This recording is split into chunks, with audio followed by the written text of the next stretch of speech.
Hello everybody, welcome back to How to Reset Info channel. In today's video, I'll show you how to easily change the color mode in the printer settings on your Canon i-SENSYS MF657Cdw.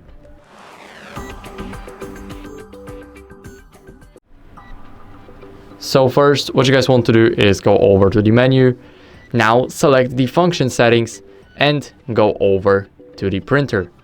Here in the printer settings, we will need to scroll a bit down until we see the color mode, and here we can change it to automatic, so the color and black and white, or we can make it black and white only.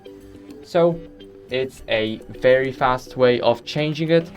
I hope this video helped you, and if it did, then leave a like, subscribe, and I'll see you in the next one.